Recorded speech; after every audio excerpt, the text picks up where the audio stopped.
an oval, but make sure you make them wide enough and long enough. If you make it too short, he looks angry. If you make it too thin, he doesn't look happy. So the next eye, sort of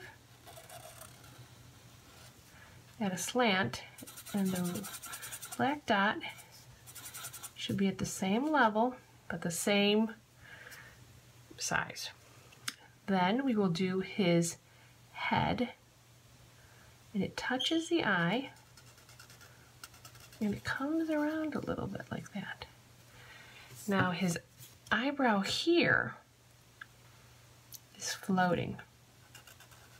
You notice I did the eyebrow last, because if I had done it the other way, there may have been a line showing. So I think it's better to do the head first and then the eyebrow.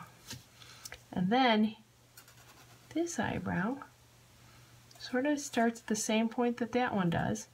It's a little bit higher arched and a little bit longer, giving him like that expression that he's happy.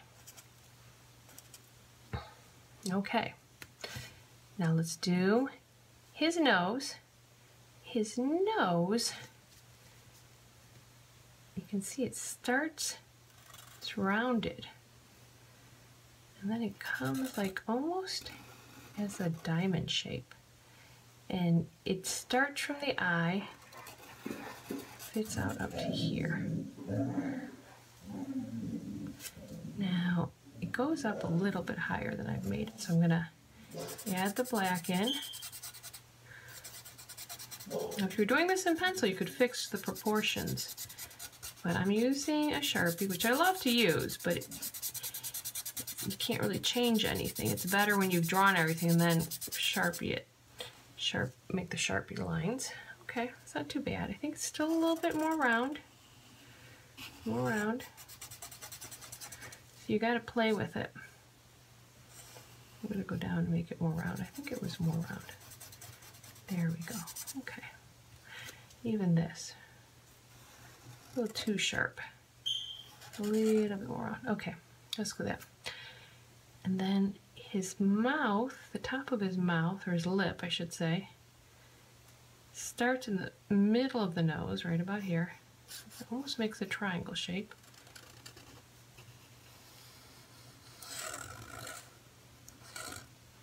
There we go. And then this part of the nose.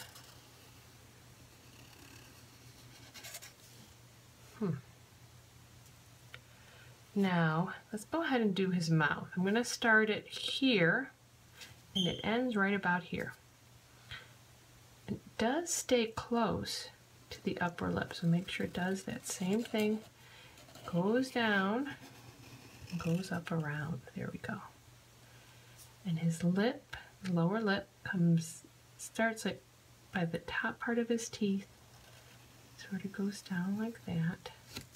Let's do his chin. His chin starts where his teeth are.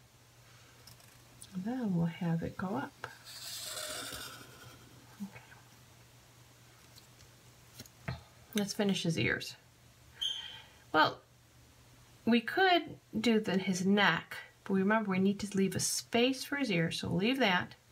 And his neck sort of continues from the top of his head. So let's do that right there. If that's enough for the ears.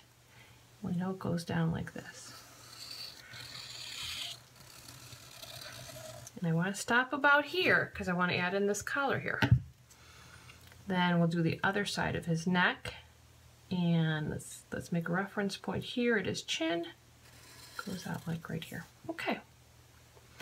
Now let's finish his ears. Now dog ears, anytime you take a picture of your dog, his ears probably look different because they're always moving, and those ears always move. So don't worry if your ear doesn't look exactly like mine, because if I were to draw it again, it probably wouldn't look the same. And then this ear, I would go use the eyebrow as a reference point.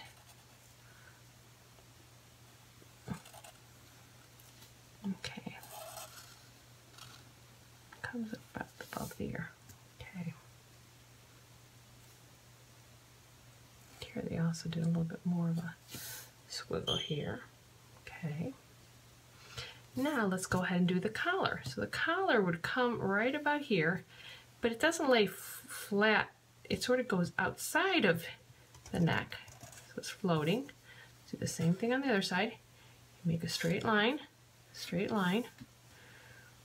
and then you just make a C, and then you make another C. Kind of take it up and around. Okay, there we go. This is the clasp that connects the dog collar to the dog tag. Like a little circle, almost like an oval, and it is a diamond. And you can slant it a little bit so it gives you a little bit more room.